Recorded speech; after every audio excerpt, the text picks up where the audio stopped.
KwaZulu-Natal tries to recover from the deadly floods in April, the South African Weather Service has issued a warning of heavy rainfall for that province in the coming days.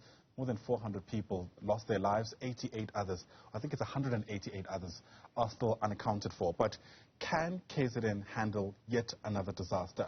Let's make sense of this for you now. Bring in Gift of the Givers founder, Dr Imtiaz Sooliman, who's of course part of the team that's been on the ground in KZN over the past few weeks. Great to see you as always, Dr. Sooliman. Thanks very much for your time. You know, part of the question we're asking this morning is KZN in a position to handle any kind of adverse disaster given the impact of what took place in April? You've been on the ground. What do you say? Good morning, and KZN people are very resilient. It's not the first time we've had floods. Oh, yes, we've had disasters, each one being worse than the other. But we've had the floods of 2019 in April. We've had the July unrest of last year. We've had devastating storms this year that has affected a huge part of the province. As we drive around, even up to today, realize the storm was much bigger than what had happened before. But KZN's strength is its people, you know, and I'm talking about communities, civil society groups, community police forums, the local communities, everybody who stood up to the test.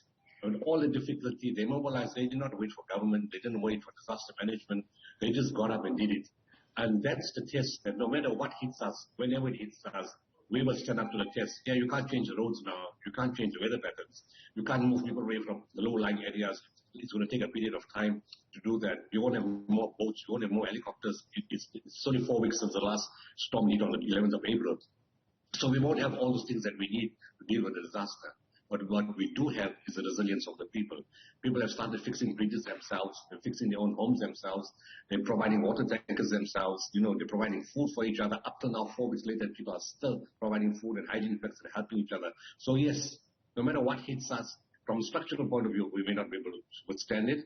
But from a human point of view, the resilience is there to take on any challenge. I wonder if that resilience is being met by government assistance, though, because part of what we've seen from some of our colleagues, I'm reminded of Kanita Hunter with News 24 tweeting that I think it's about 40,000 people, she said, if not more, it might have been 400,000 people, who are still living in shelters in the wake of what took place last month. How much progress has been made in at least trying to restore some kind of dignity and give assistance to people who've been adversely affected by those floods? No, it's very slow in that process, unfortunately. It's 40,000 people, not 400,000. It's 40,000 people, maybe more, you know. And all credit again goes to the resilience of the people. Neighbors, friends, community, families have taken a lot of these people in. Quite a few of them, several thousand of them are in halls, you know, in different parts of the province. A large number of them, within the first 48 to 72 hours, moved away to friends and families and, you know, distant relatives, and they're still staying with them. That puts a lot of pressure on households that already, you know, consist of a lot of people. So there's no dignity, but of course there's love and there's humanity. And the priority is, of course, to make homes available for those people who've lost everything. Other people are trying to fix whatever if they can repair a window, a door, or, you know, a frame, whatever. And, you know, we've started as an NGO in the process of starting to rebuild homes, fix up existing homes, replace appliances. But I mean, you need a major intervention from government itself, where there's mass housing being put up. But the most important point being that the land selected cannot be on a floodplain.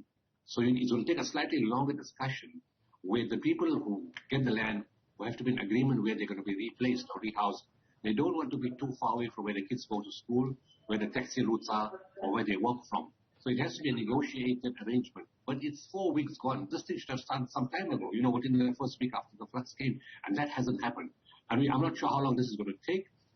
Besides the land itself, the processes in government are very complicated. Who takes responsibility? Is it local government? The housing human settlements? Is it going to be disaster management? Each equity municipality? Who's going to take responsibility? Who's going to make the decision? You know, and that's where government falls down.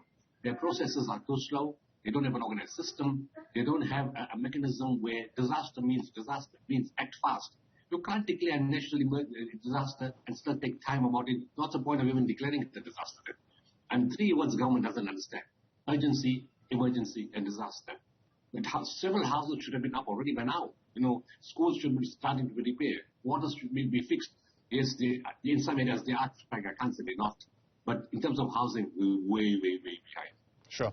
You know, so much public confidence had been directed to the gift of the givers in the wake of this disaster. And, you know, some people going as far as to say that they trust the organization more than the government to be able to see through assisting the people who've been affected by these floods. I wonder how that's affected whatever relationship you've had as an organization with government there in KZN, Dr. Sooliman. For one, is there any collaboration taking place between the organization you lead and the government in that province? Look, INA is not related to that. I'm very blunt with the government in any case. You know, it's not something new. You know, because I have no political ambition, and government knows that. My interests are the people of this country. You can't leave them in that situation. And government agrees to that. We have relationships, we have a fight, you know, we punch each other in the nose and, you know, we're friends in the evening. And while saying that, we have phenomenal, you know, respect from government itself. We have government ministers calling us, municipalities, mayors, civil servants all calling us. For example, where I said we're putting up houses, councillors have come to us from different municipalities and said, look, you guys have done a lot for our people. We're arranging the TLB at no cost. We're bringing the builders from the area, provide the material, we get the builders to build the houses for free.